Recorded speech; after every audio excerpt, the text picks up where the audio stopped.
your chance to be ruthless. Hey kid, don't ever let them get inside your head. They'll tell you what to do in life instead of everything you know that you could get. Don't let them guide your life towards regret. I'll fight for what I love with every breath. My past is filled with things I won't forget. I use them all to push me to my best. So treat the worst of times just like a test.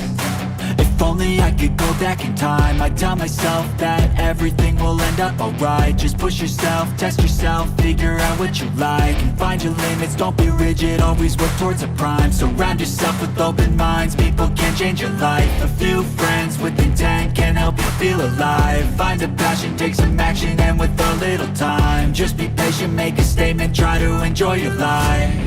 They'll try to kick you while you're down. They wanna rise up while you drown. They wanna fill your head with doubt. They're silently scared that you'll figure it out. I'll make it look like I'm losing, won't bother hiding my bruises. And when they finally think you're wounded, then it's your chance to be ruthless.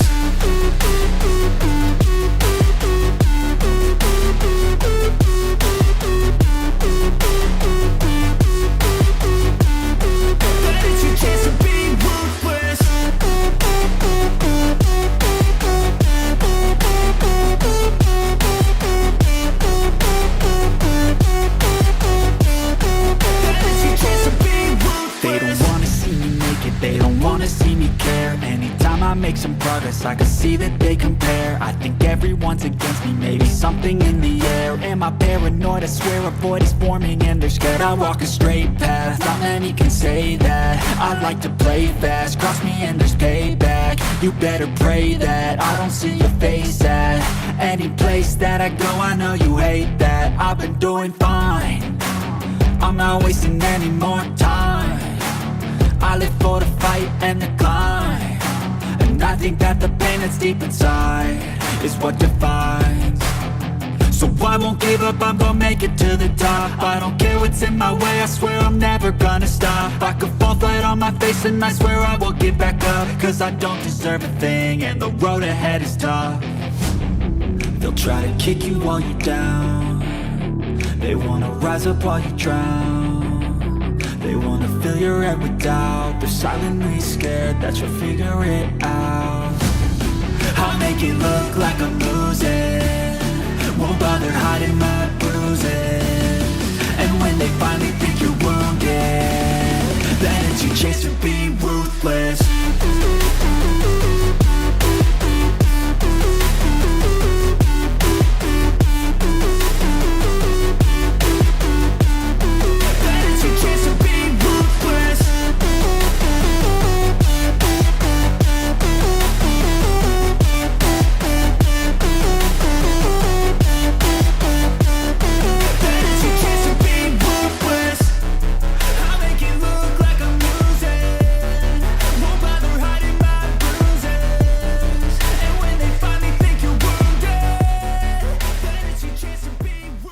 The value of wrestling, the revolutionary force in wrestling podcasting. It's your boy Miguel Z with the Value of Wrestling New Japan Rebound Podcast. I've got a guest for you folks at Stockton Con. What up, everybody? AJ Kirsch here, the voice and the host of Stockton Con. The value of wrestling is awesome, so subscribe on YouTube. Scan the QR code right here, now. Subscribe, check it out. There we go. You'll be glad you did. Thank you, brother. Yeah, that's what. Hey, man, shout out to Value of Wrestling. I'm right here with the Big O's, San Jose. We gonna shut the shit down. Love and respect, though, right? Value of Wrestling. Hello. Man, thank you, brother. Oh, you didn't know we're back. I know we weren't here last week because it was WrestleMania weekend, but we're back. We are back right here on the Value Wrestling with your weekly roundup podcast, and we are here to break down everything going on in the week of wrestling. This past week, it's been crazy. It's been insane. A lot to talk about, a lot to get into. We're going to have some heavy debating here. We welcome you to the party. If you want to join in the conversation, join in the chat, feel free to join us. We're going to get this party started, but let's start with the introductions. Of course, the man behind the mastermind of Tampon Bucks, one, the only. And if you get to know him, Mr. New Japan Pro Wrestling expert, the one, the only. Oh, yes, and you know me, I'm the Big Tyme, and we rock it out like we always do. Let's get ready to start this show. Thank you for joining us. Thank you for being here. It's a time. I don't know where to even go with some of this. It is. How about we take a moment of insane. silence for anyone from New Japan that went to AEW and has just been buried? Okay, well, we'll Take just a moment of silence for them folks, because damn. we'll put up the tampon bugs while we take our moment of silence.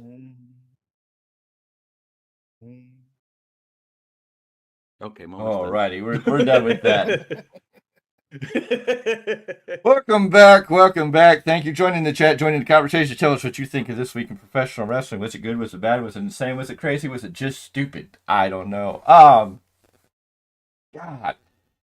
Shall we jump right into the deep end of this pool? Shall we talk about CM Punk winding up affecting 3 different shows this week? I mean, he was on WWE programming, he wound up on AEW programming, and then we got crowd chants at Chicago for New Japan Pro Wrestling for CM Punk. So, I mean, CM Punk. He outdid Rick Rude. Yes. Yes. Ain't that true? That's a damn shame.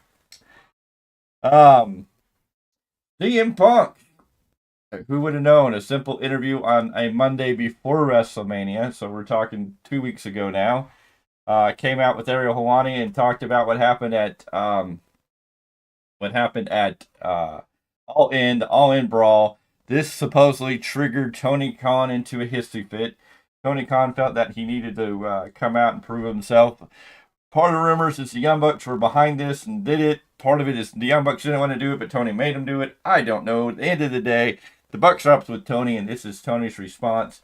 So Wednesday's Dynamite rolls around. The whole world's watching. The whole world's waiting to see what is going to go down. And so they have the Young Bucks come out playing their little cocky EVP roles, which I don't think anybody cares about because whenever the EVPs come on TV, their ratings pretty much die and fall out. But Bathroom break. pretty much it seems like these days they just kind of are we going to open? There we go. That's what I wanted to see. Let's scoot this over here the moment and get rid of this. But the EVPs came out and did a little opening, and then there was the segment where they tried to say, oh, maybe it's the FTR, it's all their fault. Because the Young Bucks are going to have a tag team title match, and now it's going to be a tag team title match with ladders.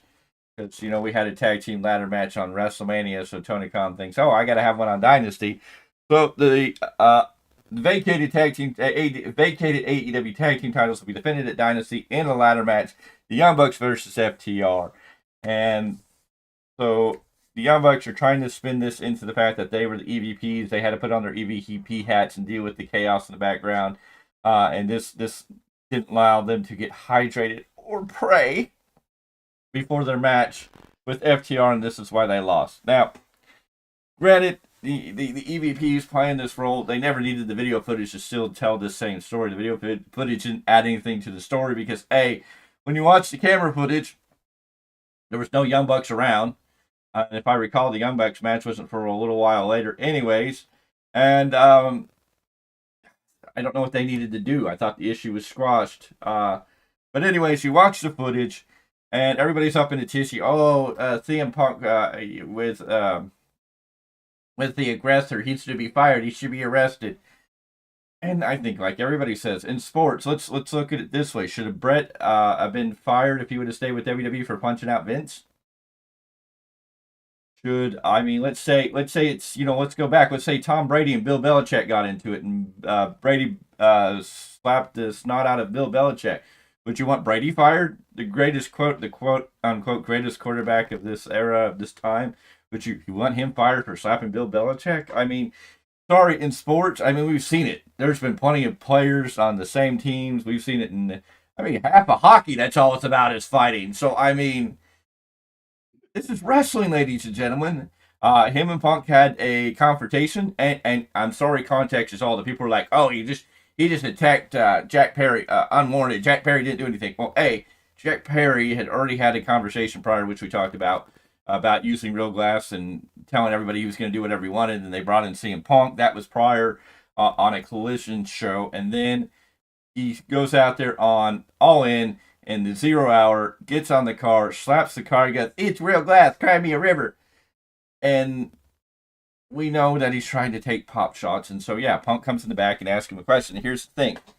People want to try and defend Jack Perry, saying, "Oh, but he didn't do anything to Punk. He was just sitting there playing with his hair." I'm like, but you don't know what he said. And that's a whole lot of the context. We don't key people. We don't know. We don't know what Perry was saying to Punk that lit Punk up or got Punk pissed. That he pushed him and then put him in a headlock. And here's the thing. Punk came out and told you all that on Ariel Wanting. Exactly what Punk said happened on this camera. And then he told off Tony Khan, told him he was a clown and doesn't know how to run the business, and he quits. Whatever Tony Khan was fearing for his life for, we'll never know. But apparently something happened, and who knows? I don't know. This was bad for business, period. Here's my question, and I got a good one for you. Where was did Chris Jericho say he was around this one thing too? This whole happening? Didn't he say he was in the area when it happened? He was probably off camera. He was off camera somewhere. You couldn't see him because he was in off his camera. locker room, probably. But we had the incident, and people wanted to defend Perry, and it's like, and then everybody wants to beat up on CM Punk. Punk did what he did. This is sports. You see this in sports combat. People get into it. They get into tussles. We've heard about players in the same locker room getting into fights. We've seen all this stuff. It's not new. It happened.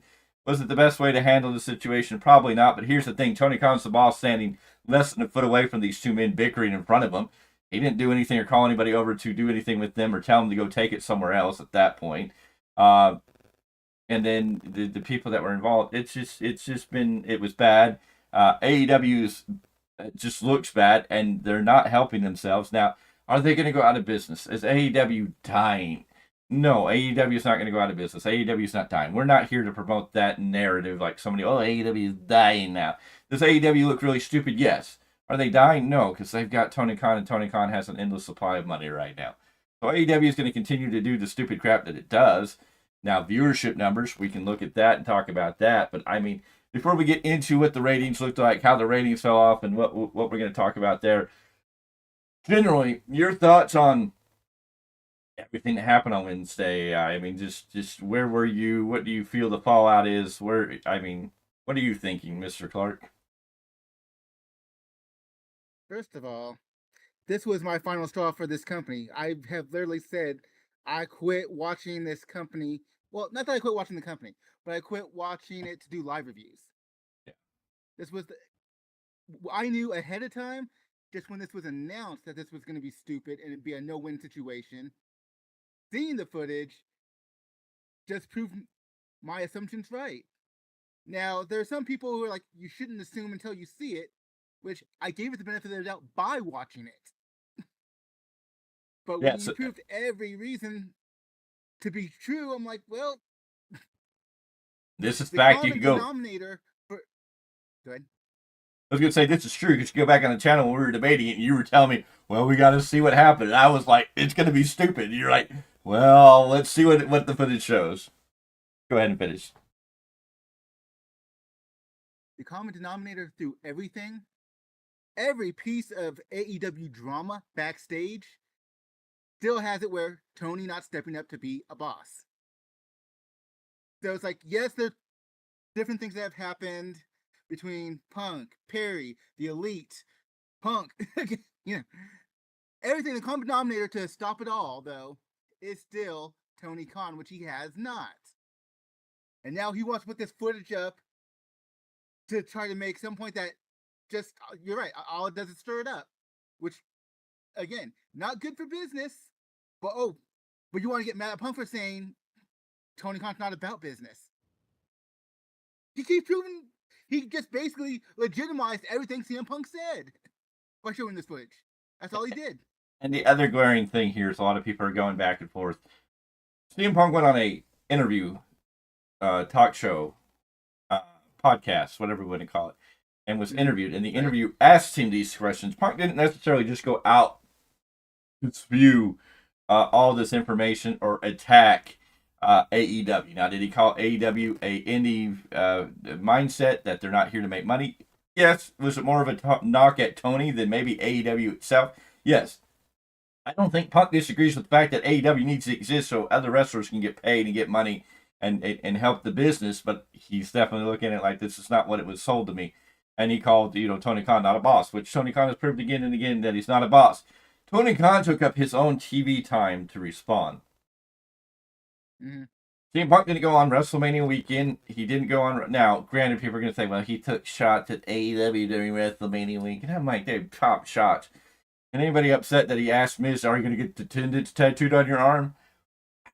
Who cares? It's such a nonchalant, little thing that, people are getting blown up over that. Anywho, Punk didn't use national TV time, didn't use WWE TV time to even acknowledge the issue. He went on an interview. Tony Khan uses TV time, his TV time, valuable TV time, to show this footage, then ban it from everybody using it. And I'm still trying to find out if it was AEW decided they didn't want anybody to use it because they have it, or if this goes down to the fact that in the UK, the privacy laws, they may not have been allowed to show this video footage, and it may get Tony Khan in some type of legal trouble with the United Kingdom for showing the violating the privacy rights by showing this video footage. So I don't know why if that's part of what it's taking it at.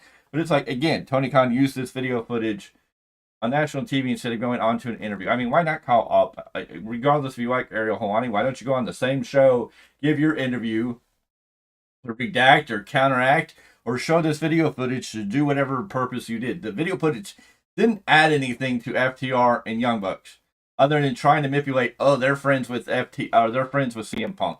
Which CM Punk even said in that interview he didn't want to name names because people are over there that are his friends and he doesn't want them to be punished, which makes you feel like they're going to get punished. I feel like FTR is being set up here. Even though the promo after the fact was good, it still was just kind of it was all pointless. But at the end of the day, I'm like, I don't know if I like this because Punk said, I don't want my friends to get punished. And now we're setting up where it looks like, they're going to make his friends look stupid by showing footage that did nothing to add to a match. And if it's to bring back Jack Perry, it's stupid because it doesn't bring anything. It just continues stupid heat on Perry. Mr. C, you weren't here Wednesday to talk about this, so this is your first time really getting the opportunity to talk about this. So go ahead and share your thoughts before we break your heart. I know there's another guy we're going to talk about that's just going to break your heart, but go ahead and talk about this one. Let's focus on this. First off, Tony Khan, you're a clown.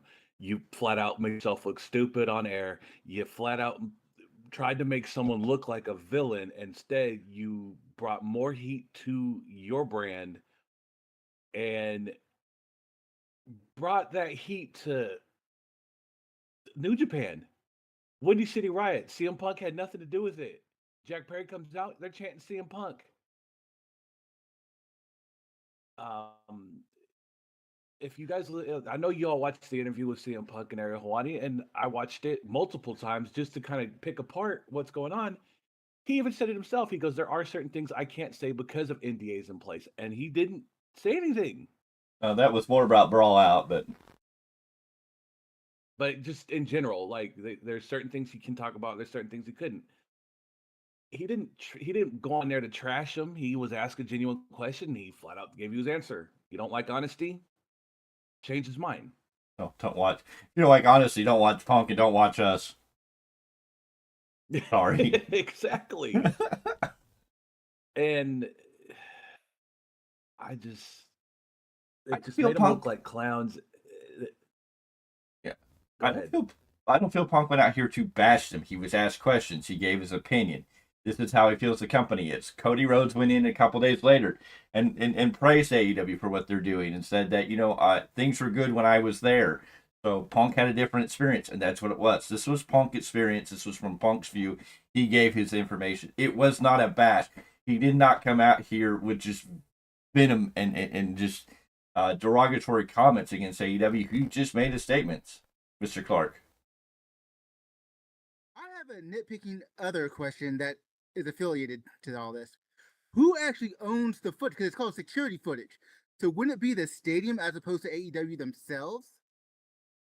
Why was Tony Khan allowed to show this footage?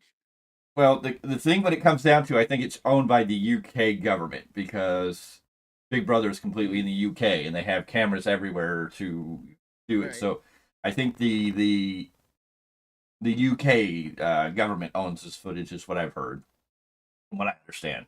Not the stadium, but it's the UK government that controls all the cameras and security.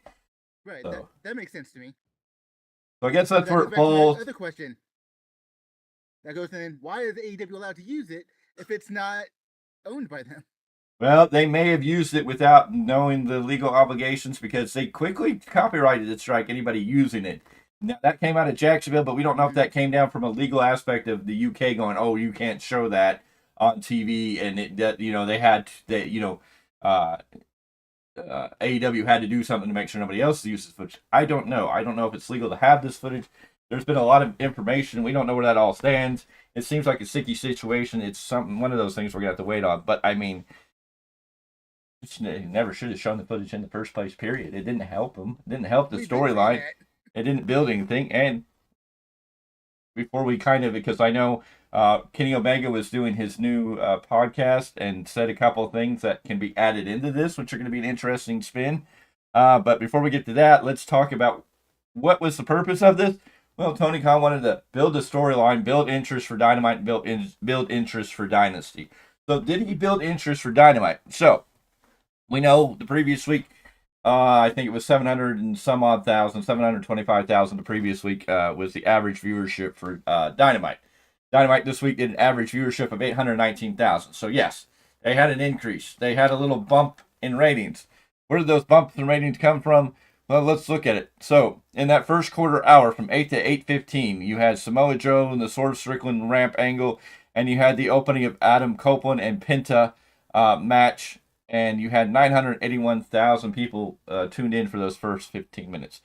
Now, somewhere in that first few minutes, we got that timer, which a lot of people are like, oh, they had the Cody timer. They were copping off Cody by giving a timer when the Young Bucks were going to be on air, which we then saw between 8:15 and 8:30, the second quarter hour. You had Adam Copeland versus Penta continued with an ad break. The viewership dropped to 857,000, so over about 130,000 people tuned out, which I think a lot of people tuned out when they saw the timer, like, oh, okay, I can come back in 20 minutes and watch it, and other people are like probably already upset because they saw Swerve and Joe go out, and then they got the Adam Penta match, which it was a good match for the performers. And I hate this because it's like the performers should go in the ring, do some good stuff, but it's all the other chaos, this drama, the fact that there's no storylines or continuation that make you say, why tune in? So in-ring action's good, but I mean, it doesn't keep people tuned in because they don't care. And of course, when you put people in matches, but again, I guess the TBS title and the TNT title always have open challenges.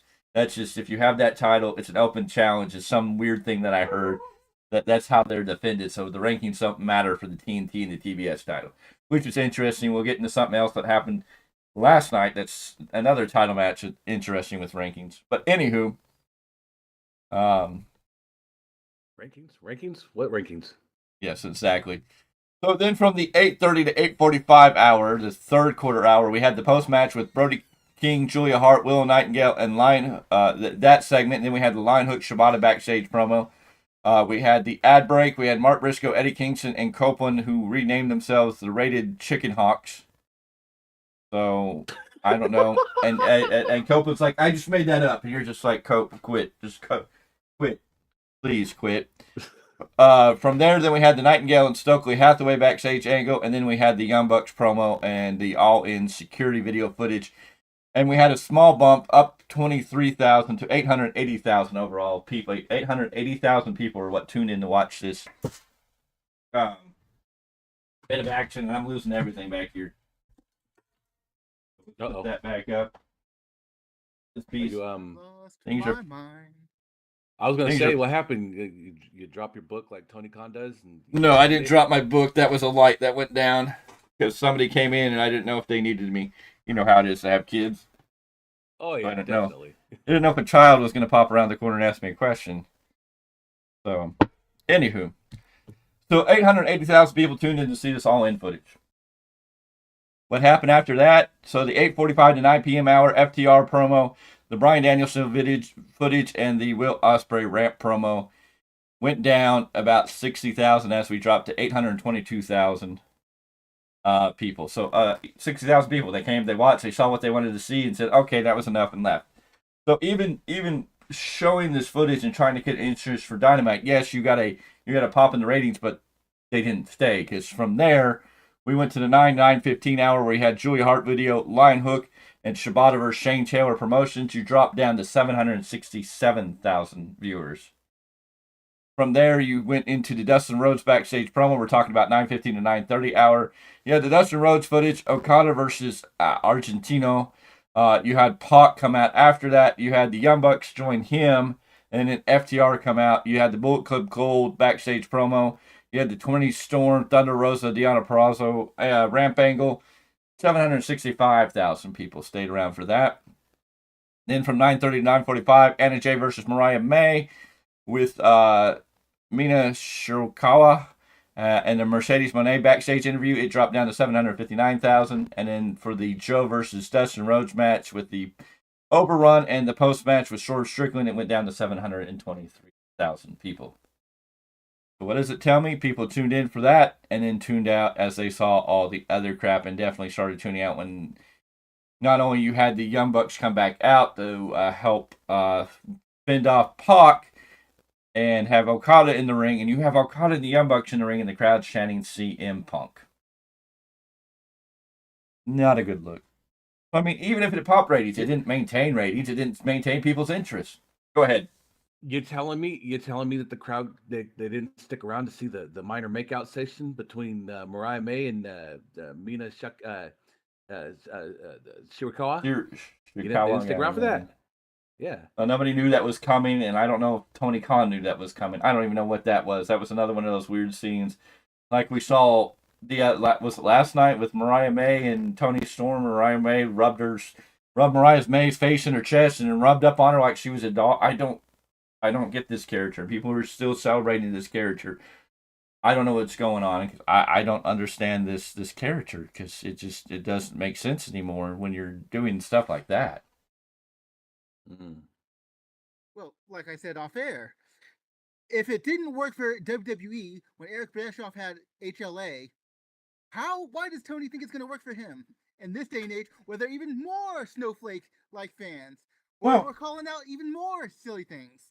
And we saw what we saw on not even on TV, what Rhea Ripley did with the pulling her pants in and giving the the Rikishi into this what's her name, and yeah, mm-hmm. and then we're seeing this on AEW TV. Like, are you trying to bring back this attitude era and be edgy and be special? And it's just not a good look for your company, Tony. And we're not here to say we don't want AEW. Rhea, like you said, it wasn't even televised. That just happened to be a social media sensation. But because it's been so long and it was off TV, that's why it caught fire, because it's something that the average fan wasn't supposed to see. So it's even more alluring in comparison. Yeah. No, and we're not here to bash AEW. We want AEW to exist. We want AEW to be successful. We just know Tony Khan can't do it. Not with the book and the creative. Real quick, that's the thing. Why do I have to debate myself, and why do I have to tell other people, other fans, the AEW, what do we call them? Tribalistic fans. Why do I have to tell them, hey, look, I'm not bashing the bash. I'm telling you he needs to do better, because we want them to stay around. We want guys like Powerhouse Hobbs to have a job. We want guys like Matt Vandergraaf, who's been doing stuff on New Japan, to come through and maybe get a contract.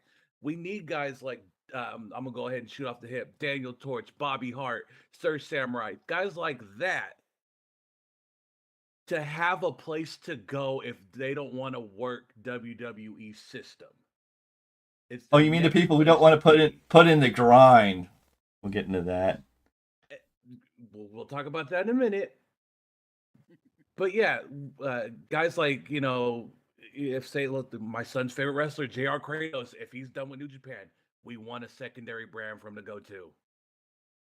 We want them to exist. We want them to do better. But the stuff they're doing now ain't working. And we want them to do better because we've seen this path. We've seen when stupid stuff starts happening. I mean, we were all around for WCW, and we know when stupid stuff happens like this, when it's just not good for business, it's going to die. And now that common fan base that Tony Khan's been shooting for, his hardcore AEW fans, is great, but he's not going to grow his brand if he doesn't bring the casual fans in. And we know we can see what the casual fans aren't interested in. And hell, you're driving away. I mean, Mr. Clarke's one of your fans. He would have fallen more in that hardcore AEW fan in the beginning of all this. And slowly, over the transitioning time, he's kind of gone from hardcore AEW supporter to mid AEW supporter to like, I'm barely watching these shows. Sad. So, Damn I shame. mean, He you're going to used turn be your the own power positivity AEW. And you're going to turn your fans away from it. It's only a matter of time because there's only so many times they're going to accept it. I mean, look at it this way. New Japan just made Jon Moxley their world champion, knowing that he's going to come back to AEW TV. How is this going to affect New Japan, depending upon what they do with Jon Moxley? We have this Wednesday to find out that first look. And there are some fans, Miguel, that are like, not anticipating the best thing to happen here. And there are some fans that have a wait and see approach. We're all very happy. Jon Moxley has another accolade in the world of professional wrestling. But how is this going to go? How is this going to look? What does Tony Khan do to help build his brand in association with New Japan and that title? Perfect example, Eddie Kingston. New Japan. Thank you. That's all I need to say. Eddie Kingston, we're done. That's why. Yeah, Eddie Kingston went from being a Triple Crown winner by winning the Continental Crown, the Ring of Honor World Title, and the New Japan Pro Wrestling Strong Title. Yeah. Strong open weight. And now he's lost 2 of those titles, has 1 title, and he's regulated to a 6-man tag at Dynasty, teaming up with Adam Copeland and Mark Briscoe, who he lost the title to, the Ring of Honor World Title to, taking on the House of Black. He hasn't even responded to losing his title to Okada. He lost his Continental Crown, and there's just no follow-up. Like, you make your champions look stupid, Tony, because every time a champion loses a title, it's just like you move on to the next thing, and the champ never comes back for a rematch. The champ never comes back for anything. It's just like, okay, yeah, let's move on. It's just as bad as just like, here we are again on Collision, and I know Tony's trying to get people to watch Collision, but we had Rocky Romero fighting against Roderick Strong for the International Championship. How Rocky Romero got in the rankings, I don't know. But hey, the rankings work when Tony Khan wants the ratings to work. How did Ladies Monet get into the rankings?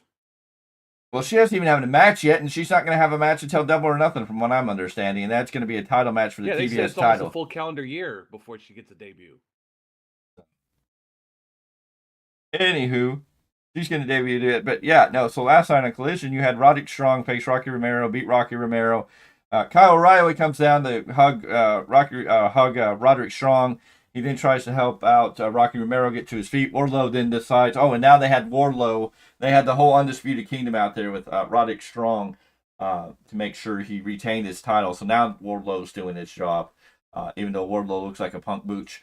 It's kind of like Hangman Wardlow. We don't know where they exactly fall under the Booch of the Year category right now. But wait until Wardlow comes out in butterfly jeans, and then we'll really know what's going on. Oh, Lord. All right. Anyways, so Kyle O'Reilly comes out. He hugs Roderick, and then he's checking on Rocky Romero. He's helping Rocky Romero to his feet, and then Wardlow attacks Rocky Romero. And Kyle O'Reilly's like, don't do that, stop. He tries to stop it, and then Roderick Strong just takes out Kyle O'Reilly and told him, I told you to choose. I'm proud of you, and start chewing him out. And now Kyle O'Reilly at Dynasty is getting international title since against Roderick Strong. And it's just like, pull the trigger. Somewhat of a storyline there, but you pull the trigger and we're going right for the match instead of letting things soak in and be built out. It's just like he wasted a great opportunity here. He wanted to copy WWE by having a Rhodes against the Samoan. It was a complete copy, and if people want to be, Jade Cargill copied Mercedes Moné, AEW, WWE's copying AEW. No, I won't go down that road, but You can't tell me that AEW's not copying WWE when you put Samoa Joe against Dustin Rhodes all of a sudden out of nowhere. Does Dustin Rhodes deserve a world title shot? Sure. Does he deserve a title run? Sure. Is this going to be a good match? Sure. So they put Dustin Rhodes and Samoa Joe in a match, and Dustin gets fed to Samoa Joe, and it does nothing to aid the story. So why put all that effort in to give me all this sympathetic and building up Dustin for him to take on Samoa Joe in only a couple of days and lose? Why couldn't Swerve, even if Swerve would have came out there and distracted Joe, allowing Dustin to win, at least Dustin would have won and got it, even though it was only an eliminator match, he would have gotten a shot at the world title later, which you could have played that story out later. And Swerve should be winning the title, and then Dustin and Swerve could have a feud going into Double or Nothing. But no, we can't even do that. That's done, and now Dustin's going to be regulated to be nothing. But Dustin will sit there and say he loves being AEW, which is fine. We're not against Dustin. If Dustin loves being there and he loves the work he gets to do there, congratulations. But I just think it makes his character and his legacy a little bit tarnished after that sort of thing. And here's the other thing. CM Punk is taking focus away from AEW. All these other little things. The other thing we'll get into a little bit. And here is AEW about to make history. Swerve is supposed to be the first black man to be AEW World Champion.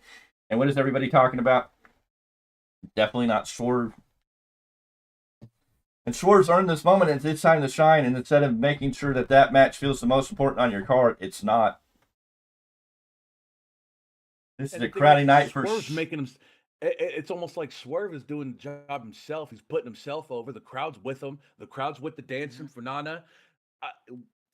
I want to see Swerve win the belt. I want to see Swerve have a good title run.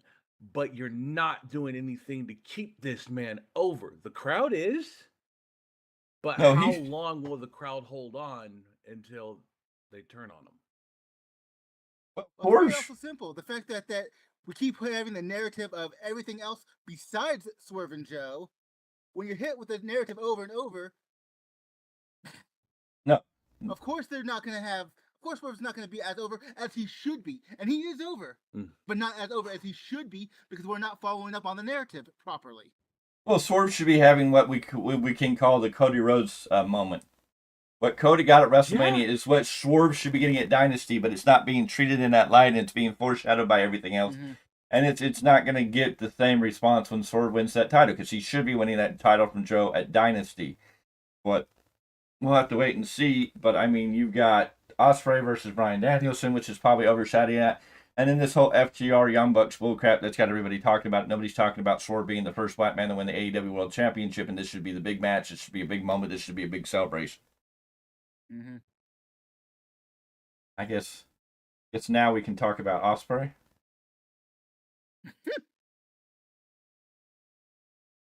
Oh, just 30 some odd minutes, almost 40 minutes into the show. Now we can talk about Ospreay. Will Ospreay, ladies and gentlemen. So, wait, no, we got to go back. I'm sorry, we can't talk about Ospreay now. We got to go back into All In. We got to go all the way back to Punk, Elite. Do we understand?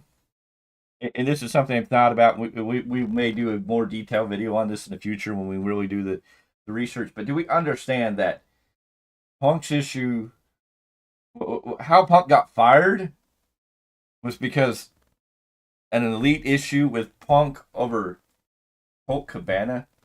I put this out in a tweet that it's kind of Colt Cabana's fault. Not necessarily Colt Cabana's fault, but Colt Cabana is kind of the bottom line to this whole storyline. Because Colt Cabana was in AEW, and then CM Punk got brought in, and we know, if you don't know the history, there's a deep history between CM Punk and Colt Cabana. They used to be best friends. When Punk got fired from WWE, he went on Colt Cabana's podcast, put out the information. Over the years, they had a major falling out over money and a lot of other things. There was a big lawsuit between the two of them. It got real nasty, and they're not friends. Tony had Colt Cabana under contract with AEW. He brought in CM Punk.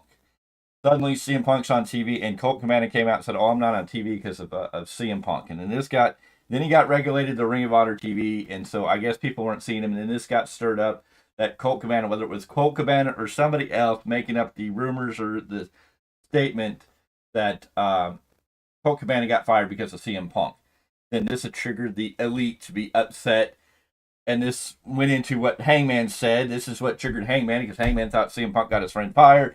Hangman doing his thing triggered the whole issue with him being friends with the Elite, which led into the all-out brawl, which with the All Out brawl, we learned a lot. We learned a little bit from Kenny Omega this week, which was very interesting, which then eventually led to the Jack Perry being aligned with being friendly with Elite, which goes back to All Friends Wrestling, which everybody keeps saying, everybody wants to keep.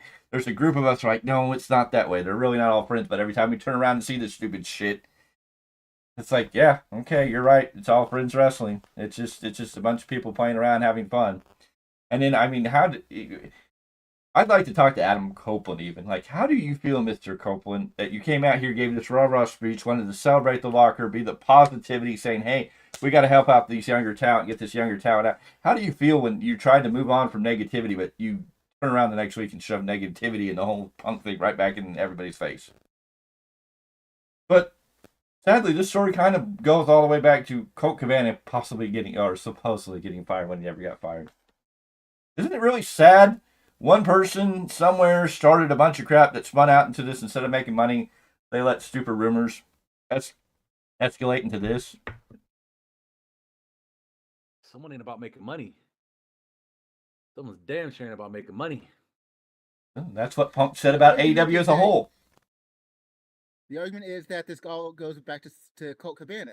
But I still say the underlining common denominator is still Tony Khan. Oh, yeah, no. Oh, it always is. Always is. Oh, no, Tony could have sat down with...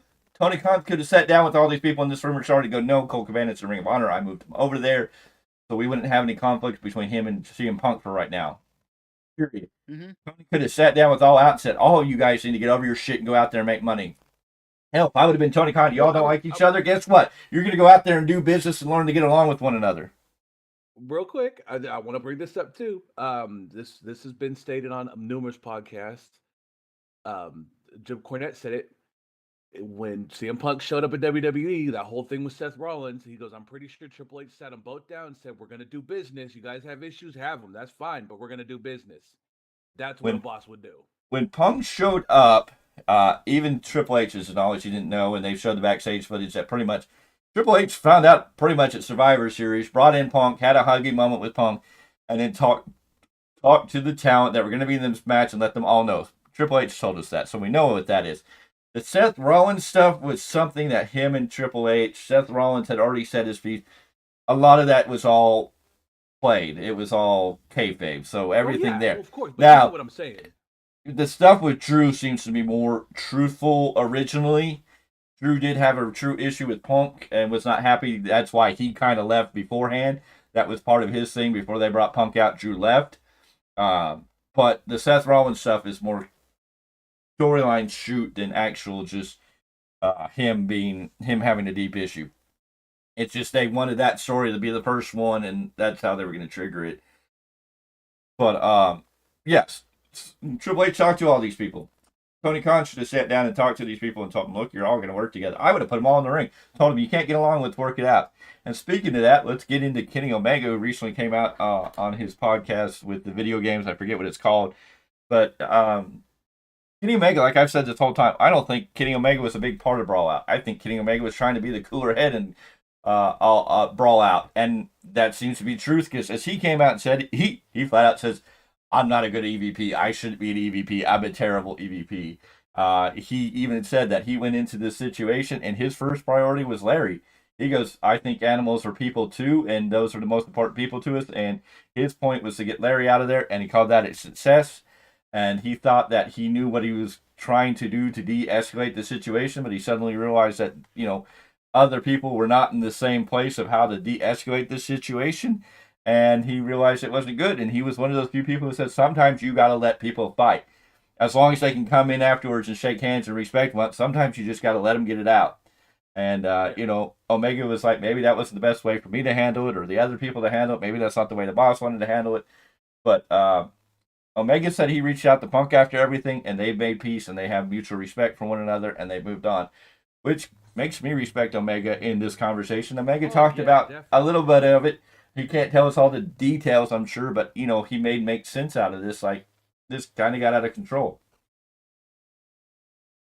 Well, that just changed my opinion on Omega, because I was wondering if he was on the same boat as his boys were, or as Tony Khan was. But you know what, Omega, you got my respect, my brother. I appreciate you doing the grown thing to do was make peace. Well, I don't think Omega was the one that was tied into all this. I don't ever gotten the vibe that Omega is one of these ones that wants to stir the shit or get stuff. Now, the EVPs, the Young Bucks, they've always screamed just childish behavior. I just, they've always seemed, from what I've gotten, they're always about themselves or stirring up stuff or just, they think they're bigger than they are. And I just, that's part of why I can't stand them. Go ahead, Mr. Clarke. Generation me. Yeah. Damn it, you stole my point. I was going to say, basically, that makes me wonder why they were called Generation Me. They must have had a reputation ahead of time. I was reading Paul's face. I was reading Mr. Clarke's face right there. No, I've never liked them because they just have that attitude. Like, the characters they're playing are not too far who they actually seem to be. These EVP. I'll give you the perfect example of them. Stockton Arena. When I went to that show, everyone hanging out, trying to get pictures, even just to have them stand by their car and pose for a picture. Omega did it. Had no problem. Posing for the fans, taking pictures, waving at the crowd. They were trying, kids were asking nicely, hey, can we get a picture of you guys? Oh, no, we got to go. We got to go. Completely ignorant, blowing off the fans. Omega would come from behind them and be like, I'll take a picture for you, kid. No problem. But they were blowing people off. Things I've heard about the Young Bucks is they've always been about trying to get themselves more over than everybody else. I look at them, what they've done in AEW, and I can't really name anybody they've helped get over. When I look at Omega, he's worked with a lot of people and helped them get over. I mean, he had that beautiful match that sent even MJF to that next level. Because Kenny Omega was the previous longest running AEW champion when he came into not the best storyline. I wish they would have built it out better, but I mean, he gave a great match there. When you watch a Young Bucks match, it's the same fucking shit. They have to get every one of their moves in. Even if they lose, they have to get every one of their fucking moves in before they'll take it. And it's just like, and then if you go back and watch somebody being the elite, you can just see where they exuviate, oh, it's about us. It's about us and our friend group. So, and we hear it. And when you see this video footage and it proves that the Young Bucks look stupid, Tony Khan looks stupid and all this, when CM Punk comes out and says they were all in it for themselves, and you hear the people saying, you can't always deny when you continuously hear people say, it's all friends wrestling. I mean, I think we've tried to blow that off like, no, but the more it goes along, it's like, the Young Bucks didn't like the fact that CM Punk came in and could draw more money, look better than them, or wanted more than them. If the Young Bucks are at the top. And I never saw Kenny Omega doing any of that. He's just friends with the elite as much as Cody's friends with them still. You got your friends, and I get that, but you can see that even with this, it's That just makes me hope. We wish for the best for Kenny. We hope he gets back in the ring soon. Yes. I'd love to see him bring the cleaner back one more time before he finally hangs up the boots. I would hope Kenny would break away from his buddies and go over to WWE. Because he's willing to have a match with Punk. I mean, he's still like, I'd have a match with him. Yeah, we can do business. Do business? That'd be a money match, too. And the thing is, Mr. Levesque would know how to book that and make money off that match. If you go watch that promo from his video footage where he's talking about it, you kind of get this feeling that even Omega feels like AEW is not to the standard of where it should be or where it once was. There is night and day difference from prior. The pandemic had some changes, but prior to the pandemic, AEW was hot and was wonderful and was entertaining and had something. The pandemic hit, it shifted things, and then Cody left. And right after Cody left, this company has not been consistent, not been anything. It's been a slow downfall. And now I know I was kind of the forefront, and a lot of people are trying to hang on to the little threads, a little this and that was out there, but it's just like it's been there. And then we see Tony Khan going out here and buying big name stars, and then he's wasting them. Mercedes Moné won't wrestle until All In, which is, or not All In, Double or Nothing, which seems a complete waste. She's getting a title shot right out the bat. Okada in his first singles match got a title shot, and Okada just looks boring as Okada, one of the greatest names out of Japan, and he looks just boring, and it's just boring to me. I don't know what's so. I'm gonna go ahead and say this right here. The very last match, Okada Ospreay, beautiful poetry in motion. Now both of them are regulated to nothing. Well, I'll say Ospreay still looks decent. He just shouldn't talk about some stuff. And speaking of that, so WrestleMania weekend, Triple H went on the Pat McAfee show. They were asking about talent to free agent. Triple H made the statement that there's people there, but if when they're young and they're coming up in the company, you just can't understand why they, come in and they don't want to do the WWE way. And he basically said, I don't get it. They don't want to do the grind. They want to go to the place where the schedule's easier. It's more relaxed when you're at this stage. Now, some of that. Now everybody's just saying, he's taking shots at Ospreay. But I'm like, there's a lot of other talent that's out there that didn't sign with, Monet, Okada. There's a lot of younger talent. How do we know he wasn't talking about Deonna Purrazzo? I mean, she's a young talent. How do you know he wasn't shooting at her? And who doesn't matter that he was shooting at anybody? He made a statement. Triple H is a grinder. If you go back in the day when Triple H was getting hired or came to WWE from WCW, and Vince McMahon and him sat down, and Vince like, why do you want to come here? And Triple H in the interview said, well, they're cutting out house shows, and I want to do this. I want to grind. I want to build my legacy. I want to be the best at this. And to be the best at it, I have to be here where you work every day. And Triple H said, if you don't want to be here, you don't want to be in the grind, you don't want to do this every day, then I don't want you. That doesn't necessarily need to be a negative thing. It's a connotation that people are taking and making, because you don't want to grind, you're not WD. No, he's just saying if you don't want to be here and put in the grind, I mean, it's the same thing Tony should be thinking. If you don't want to put in the effort, be here and make this the best place to be, then Tony shouldn't want people there. Triple H is saying this. If you don't want to be a part of the grind, you don't want to be here to, put in the effort and learn the WWE style and do it every day and be the best at it in this level, then he doesn't want you. It's not a knock on Will Ospreay, and I understand Will Ospreay has a I don't know, I don't know if they're married or dating, whatever the story is.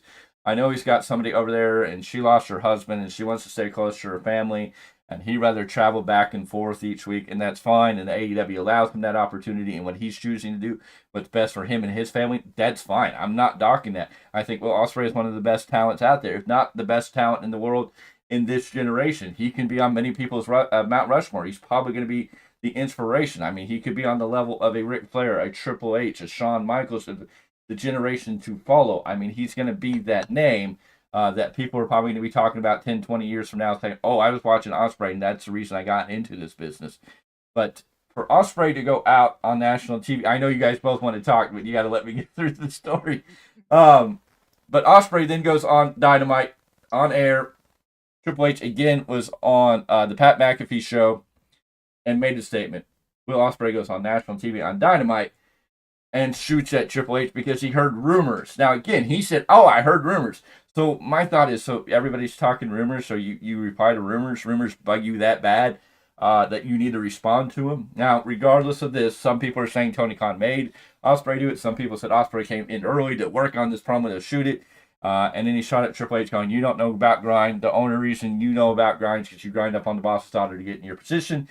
Which, again, came from, 1999 and was like a 20-year-old joke that's not even funny anymore because Triple H has done a lot more to be where he is than just be with Stephanie McMahon. And there was no reason for him to bring up Stephanie. Triple H didn't bring up his family, so why is he attacking Triple H on that level? Will Ospreay gets that booty hurt over all of that. It's a shame. And then he goes on X and continues that same ideology. It's just bad. Mr. Clarke, I'll let you shoot. I know you're dying. You're about to come unglued. Go ahead.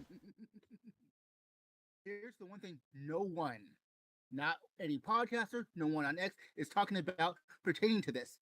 This is not the first time Triple H has talked about the grind mindset. You got into it a little bit, talking about when Triple H and Redacted came to the table to say, why do you want to work here? But this is not the first time that Triple H has made this grind promo, or not, it wasn't even a promo. It's a mindset. If you don't want to be a world champion, if you don't want to work this style, the WWE style, then we don't want you here. This is not the first time. So the fact that it happens to apply possibly to Will Ospreay, the fact that it applies to every wrestler out in the world that may or may not have interest in WWE, if you don't want to be a part of the WWE grind, you don't need to be there. They don't want you. The fact that Will Ospreay took exception to that is his ignorance. As much as I love him as a talent, that's him going for low-hanging fruit, for silly shit when he is better than that. We have seen on AEW TV before being officially signed that his promo skills are better than what he gave us recently. Mr. Z, are you ready? Yeah, I'm ready. You want to talk about grind mindset? You want to talk about Triple H and, like you said, him and Redacted having their conversation. Let's go back to Tough Enough. First season of Tough Enough. His speech to the first group of kids that did this. You're not here to work. You don't need to be here. That's the mindset that man's always had. Mm-hmm. They have a certain way of doing things. I'll name your guy, Lexus King, Jade Cargill. Who's the other one that just got signed over there? Julia. Sean Spears. They want to do the grind. Sean Spears went back to the grind. And what's the newest name? Well, damn it, don't give him the answer. I wanted him to remember his own boy. Because he should remember that New Japan. That's a big boy. That's an old school Bullet Club boy. That should have been one of the first names off his mouth. That's there for the grind now. Oh my goodness. Tama Tonga. I mean, we can go all day. Finn Balor. You got guys in there learning the program. There's a certain way. Huh? I was going to say, I wonder what our boy, a friend of the Value Wrestling, which we hope to have on the channel, would say about what Triple H and what WWE taught him about the grind. Speaking of AJ Kirsch, who was on an episode of Tough Enough, I wonder what he understands about the grind WWE brings. And hopefully we'll get to talk to him about that someday. Yeah, and we've reached out to him, and with all respects, he has reached back out to us, and we can't wait to work with you, brother.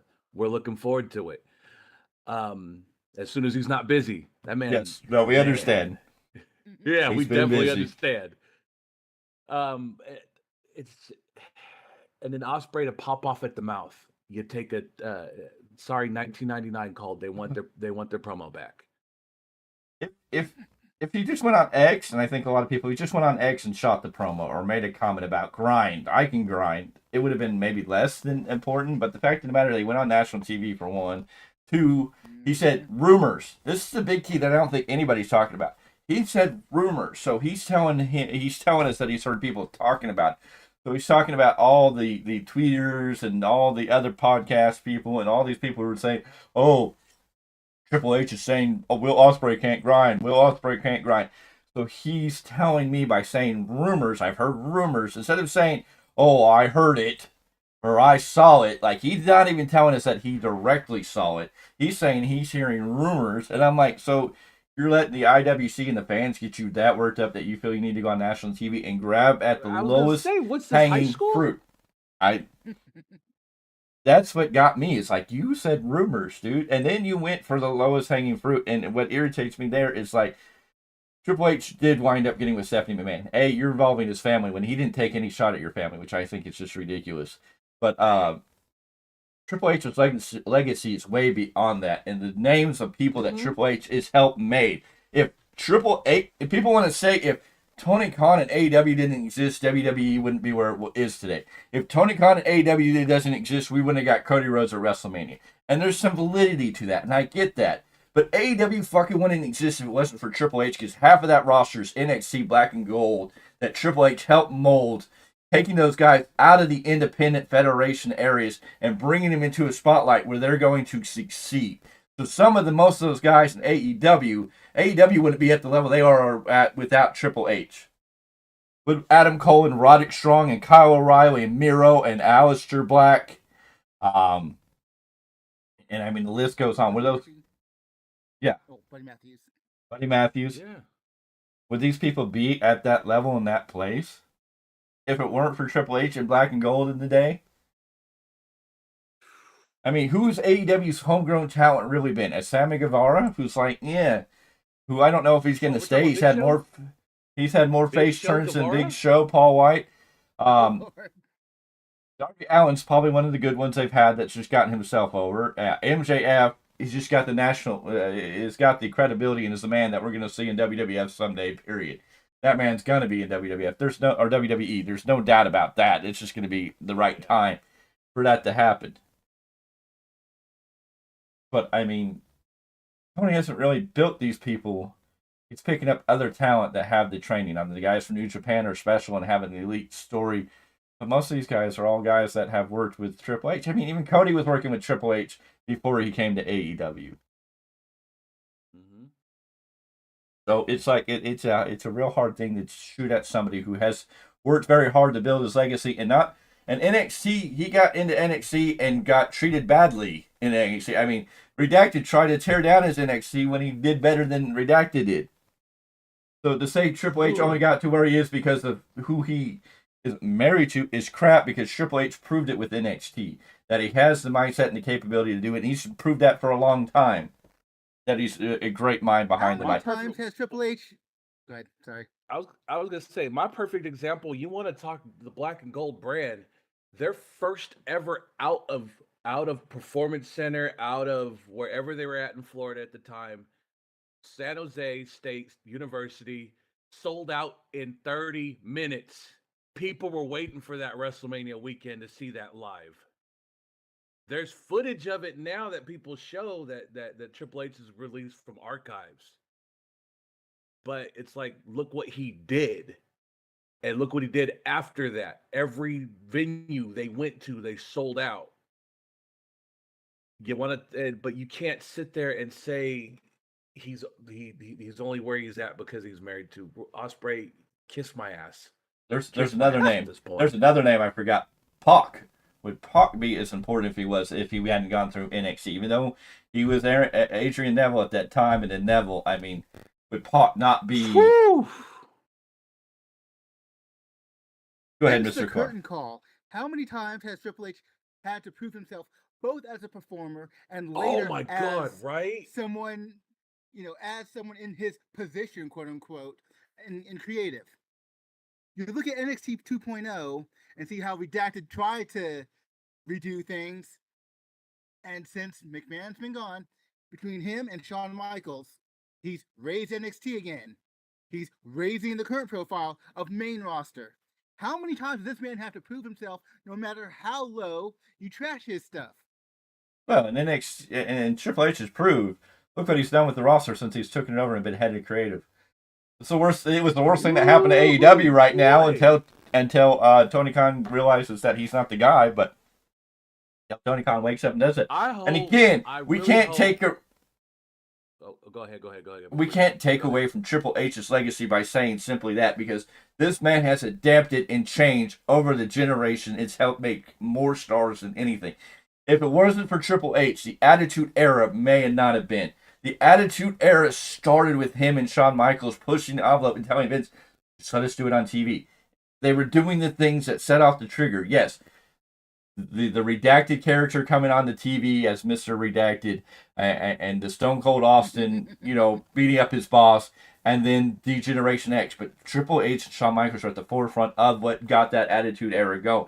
If it wasn't for Triple H, would we really have the Attitude Era? And not only that, look at what he adapted through the Attitude Era after Michaels left, and how he was the reformed Generation X, how he was able to feud and make Rock and him and Austin and all the different people he's wrestled with and gained that respect and garnered that respect, that he's the most respected man across wrestling for many years, all the way into the eras of the John Cena's and helping Randy Orton and Batista become who they are. If it wasn't for Triple H being there, we wouldn't have Randy Orton and Batista. We may not even have Ric Flair at this time still, because Ric Flair got in a real bad spot before Triple H picked him up, brought him back up, and showed him you have the ability. The Undertaker and their damn selves said if it wasn't for Triple H during that time, after he lost to Brock Lesnar and all those other things, if it wasn't Triple H taking the time out and reminding him who the he was, we may not have gotten the Undertaker that we got in the end. Roman needs to come back. He'll come back when the time's right. He's only been gone a week. Give it some time. Oh, my God, right? But thank you for your comment, Hedgehog.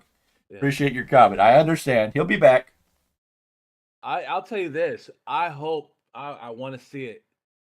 There is a few stadiums in Florida. I'd love to see Triple H just completely sell out, just as a, here, I'm going to come and mark my territory and piss in your backyard. What do you mean? If he goes down to Florida, so he needs to go into Jacksonville. He needs to go to Ever State AI.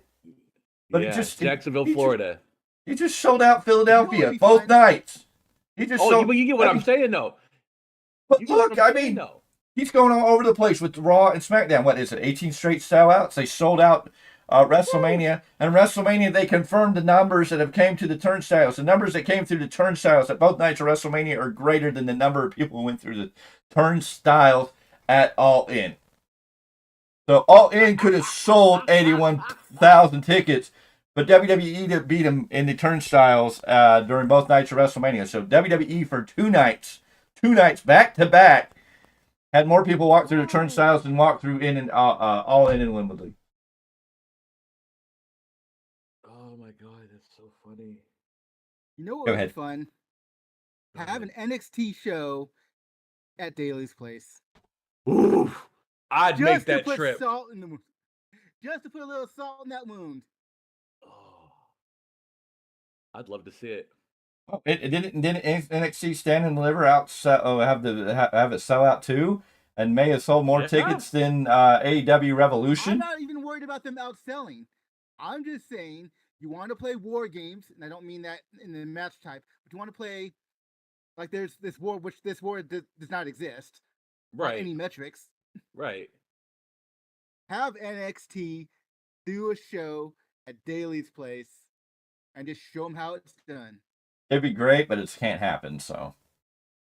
Yeah. Can't happen or not likely to happen. Can't happen because that's Tony Khan and all of them own the rights to the stadium and Daly's place. It's all owned by the Khan family. If Shad Khan owned it, he'd be more than welcome to do business and make money. But it's not his dad that owns it; it's Tony. No, well, Shad Khan owns the controlling over the Jaguars and whatever that stadium is down there. But if you look up AEW's headquarters, it's that stadium. Everything comes out of that stadium. Yeah, so no, yeah, it's the same reason. You got to remember, WWE doesn't have a world title belt for the Jacksonville Jaguars. Why is that? So yeah, I have a friend that was able to get one before they took it off. Well, that's good. But we know what's going on there. So as much as we love to see WWE in that stadium in Jacksonville, it's not going to happen. I mean, Daddy Khan's not going to let his son look bad by bringing in the other company. If that happens, then there's something really going wrong. Hey, it is what it is. A wishing man can hope and think, right? We can always dream about it. It'd be funny. But I mean, if you want to talk about All In, why is Tony Khan only selling like 50,000 tickets All In this year when last year he sold it out at 82 whatever thousand? So why is he so afraid to try and do that again? Obviously, because he doesn't believe. Exactly. And WWE's going to be in Germany for Bash in Berlin, so they got competition. WWE's taking Backlash to France, so WWE's like, okay, you outsold. There's people interested in there. Okay, we'll just go over there and we'll not do 1, 2. I think they got 3 shows over there. Hell, they're going to Saudi. Well, I don't know if they'll be able to go to Saudi Arabia. We have to see what a lot of the stuff going over in the Middle East right now is with. If that's going to hit off at the end of May, but end of May they're supposed to go to Saudi for the King and Queen of the Ring shows. Mm-hmm. Now let's also remember, though, you're talking about going to France. Remember, they had a house show in France that got Baron Corbin. Moreover, non-televised, no clips unless you're on social media. Yep. So they did their due diligence even before going, just for their company, let alone seeing AEW attempt to do international shows. No, and WWE is going to go over there, and they got a SmackDown show over there, and I think they're already going to pretty much the SmackDown before Backlash. Yeah. Pretty much sell it out, and they're on a string of selling it out. I think Monday's already sold out, from what I understand. So, and the big news about Monday is Sheamus returning. Yeah, that was a good one. I was like, whoa.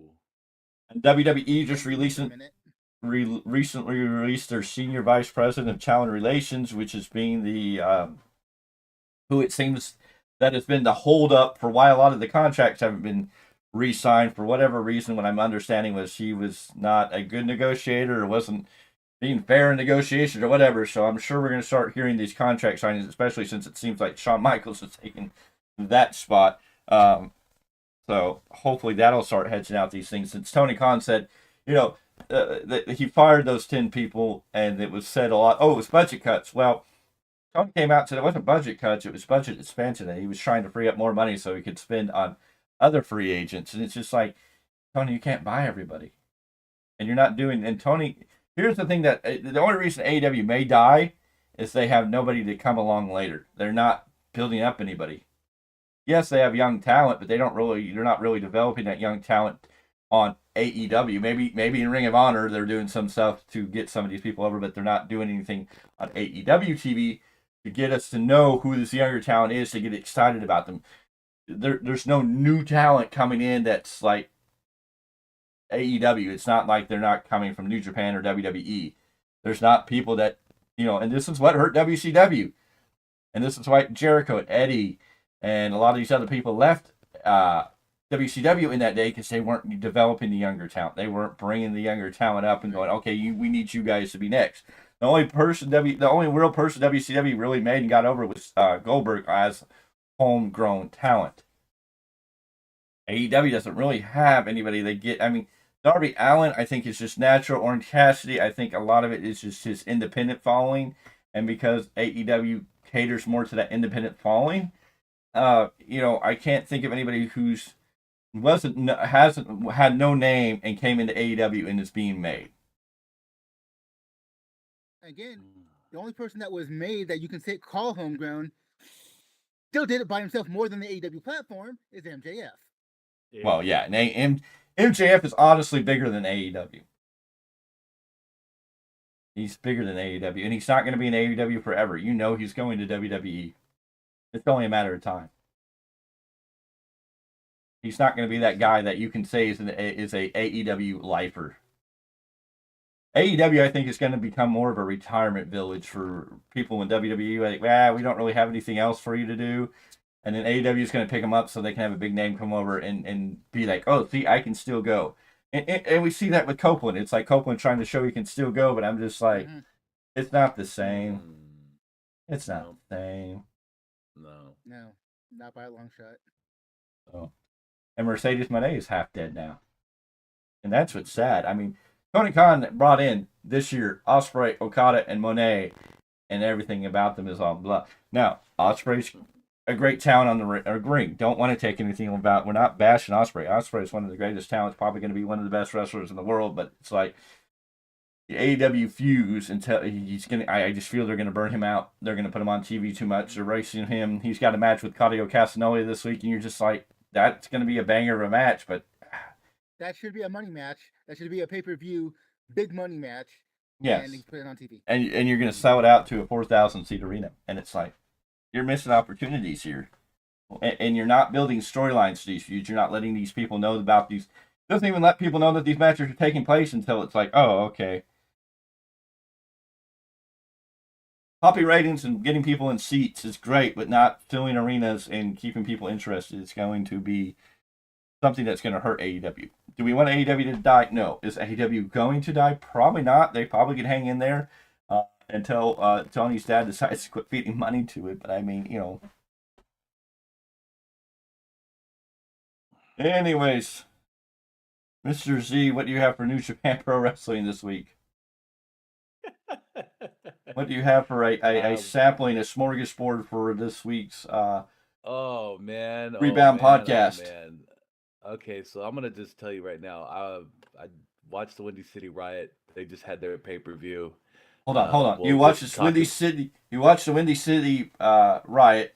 Were you blown away? Yeah, to an extent. Couple of things I want to come off of here. They do have New Japan Strong Tag Team Champions. Biggest story coming out of that. West Coast Wrecking Crew attacked Tom Lawler after the match was done. So looks like they are giving the FU to Team Filthy. And you've all seen it. We've talked about it. John Moxley, your new IWGP World Heavyweight Champion. Am I happy about it? Yes. Am I worried about it? Yes.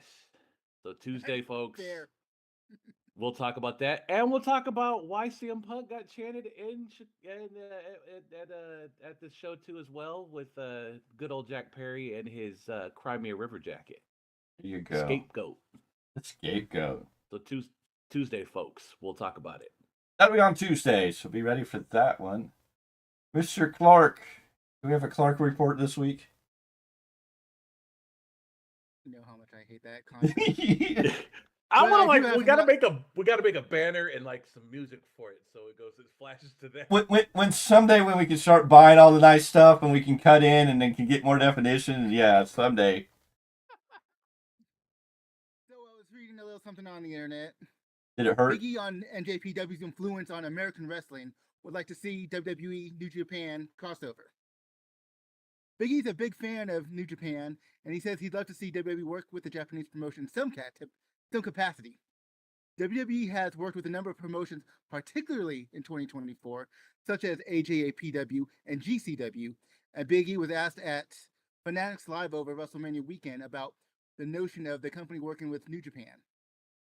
My thoughts on New Japan. I always have, Biggie said.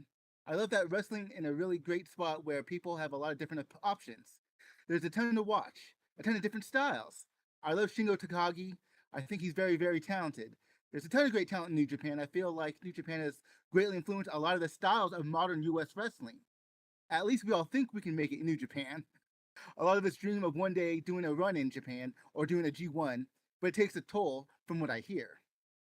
He continued, it'd be cool. I think we're doing more. Obviously, it's really cool to see Shayna Baszler at Bloodsport. Wasn't William Regal's son at Bloodsport? Charlie Dempsey? Yes, he was. Mm-hmm. Yeah, so I feel like now we're in an atmosphere where you might be able to see a talent exchange between New Japan and WWE. That would be cool. And that's the thing. Even though WWE to this day are still very particular, they're very meticulous about it, they are doing now more with other companies. It's not just their developmental, like when they would do stuff with OVW. Like they're doing it they're open for business. If it makes sense for them and it makes sense for the other company, WWE seems to be open for business. And obviously, Big E's all about it. About doing business is how it should be. Well, and we know WWE's working with TNA. It's silent working. We'll see how that follows out.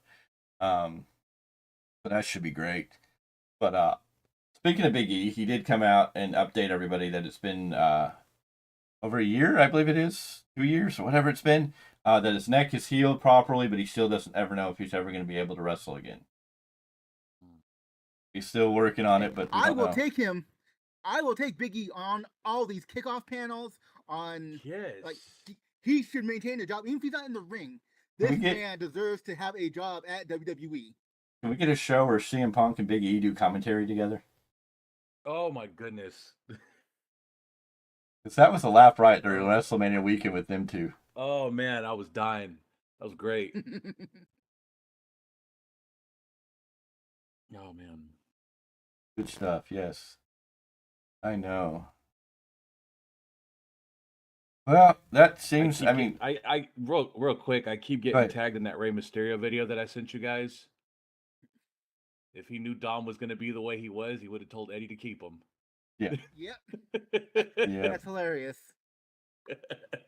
And I guess Kevin Owens has let us know that him and Rey Mysterio have something else in common. Their sons are both taller than they are. I've seen a video, or I've seen a picture of Kevin Owens' son, and it's like almost twice as tall as he is. It's like, oh crap! It's interesting. Oh man. And I guess since for those Chelsea Green fans who might have gotten a little upset that she was over WrestleMania weekend, kicked out of a hotel, and thought that she was an escort, she's gotten her official apology from the general manager of that hotel spot. Oh, good. I mean, on one hand, I can kind of understand why they might have thought that way, but they didn't do their due diligence. And how do you not know Chelsea Green? Knowing that you have all these wrestlers, in this one spot during this weekend, how do you not do your due diligence in that respect? The fact that I even gone that far. So next Sunday, we will be back with your weekly Roundup podcast at 12 p.m. Pacific Standard Time. We'll go over everything that's going on for this next coming week, lots of exciting stuff. And then Sunday night, I don't know who's going to be here. We'll let you know more permanently, but Sunday night we will have Dynasty. We will be covering reviews, at least on the AEW Dynasty, or at least their pay-per-views, because their pay-per-views seem to actually be worth it watching. Mr. Clarke. I will be here for the pay-per-views. I may not be here for the TVs, but I will definitely be here for the pay-per-views still. Oh, yeah. You're going invisible over there. That's really interesting. Like, wave your hand in front of the... So with AEW. Dude, wave your head there. I'm doing that. Yeah, I just noticed. Yeah, you're. Oh, it's Back to the Future. You better figure out what's going back with your parents in the past. Oh no, he's vanishing. Oh jeez. Anyways, yes. So, next Sunday we'll give you our predictions and previews of what we think is going to happen on Dynasty. We have 8 matches right now. There'll probably be more. It'll probably be a 10-hour pay-per-view. We'll be dead, but we'll be here to review that. 15 matches and. Yeah. One night. But we'll be here with we'll do our weekly roundup Sunday at noon, and then we will do a Dynasty after. Why Tony Khan all of a sudden started putting his pay-per-views on Sunday, I don't know. I was liking Saturday pay-per-views. I mean, darn it. Yeah. As kids and teenagers, I think we were begging, like, why can't we get a pay-per-view on Saturday? Because it was always on Sunday. And it was always like a day before we had to go to school. Of course, we also went back, and it was only like, pay-per-views only came out every so often. We weren't too much...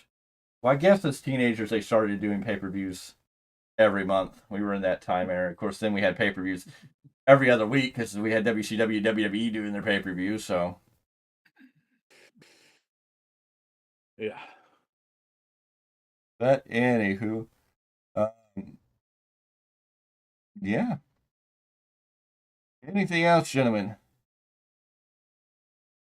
No, I think that's it for the week. On Tuesday. We'll start this again on Monday. Yeah, we'll be back tomorrow. Me and Mr. Clarke will be back here tomorrow with your Monday night post-show review. We'll break down everything that goes on Monday. We got the return of Sheamus. Looks like CM Punk might be there. Cody Rhodes might be there. A lot of things going on. We have the Intercontinental title match between Sami Zayn and Chad Gable. So a lot of interesting things to do there. Then Mr. Z will bring you the New Japan Pro Wrestling Rebound podcast on Tuesdays. And then we'll be back Wednesdays with, or I'll be back lonely, depending on how it goes. We may have a Dynamite review. You're just going to have to pay attention to that. Other than that, I don't know. I know this week we didn't do a Dark Side of the Ring review in detail. I think I talked about it.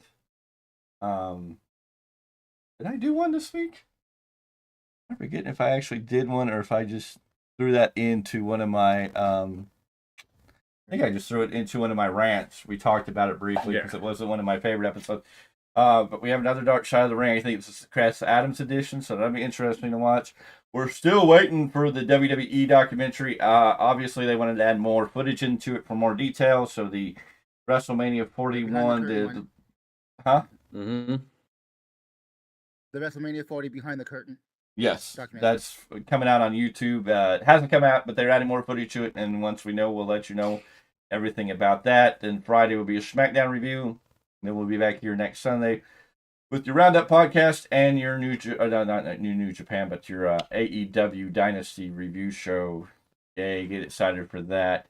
So for now, I think we've yammered on. We talked long enough. We've almost gone an hour and a half this week. So, I mean, that's a pretty good step. If you're new here, or if you're watching this later, go ahead and hit that like button. Drop your comments in the comment section below. Ring the bell for notifications so you know when new content or whenever you're live. And it'll let you know to ring your bell, ring your bell, ring your bell. I was waiting for Mr. Clarke ring to that sing bell, this. baby. Yeah. I was waiting for Mr. Clarke to bust out and go, ring my bell, ring my bell. Well, you kept going on. I was actually about to. Anyways, if you're new here, hit that subscribe button. We were well on our way to 500. We're at 361, gentlemen. Very impressive. Getting there. We want to get to 500, and I promise you at 1,000, Mr. Clarke's going to do his version of a na-na dance. Mr. Z is going to do a shoey, and I'm going to be giving away a action figure, or one of these wrestling figures that I have an extra of. I got a handful of them, and maybe a pick or choose. Got some WWE, got some AEW, so there's a great option there. As you can see, I have a huge display behind me, but be ready for that. 1,000 is going to be huge. Lots of new things coming. Lots of new things coming to the channel. Thursdays, I guess I forgot Thursdays is your weekend preview. Mr. Clarke brings that to you. As you can see on the screen, you can see all of our Twitter handles. Join us on Twitter. Join us in the conversation. Also, Jane AIBot and Marty Richards have joined Twitter recently, so there's a lot of interesting things coming from them. You never know when either of them will appear back on the channel. I know Marty Richards finally reappeared after a sabbatical on the channel this week. A lot of coaxing by Mr. Z. That's his buddy. They have a friendly association, so you never know who, what, or when is going to show up. And like we talked about earlier, we got good friends. If you see in the opening, AJ Kirsch, an ally, a buddy of the Value of Wrestling, we are still working on pinning him down, not in a ring, but pinning him down for an interview. And we're gonna have a great time with that. And of course, we have Jacob Fatu there too. Who's supposed to be the newest signing at WWE. When will he make his debut? I don't know. We saw Tom Matanga make a very shocking debut on SmackDown that I don't think anybody really saw coming until the reports came out to say he was in Detroit.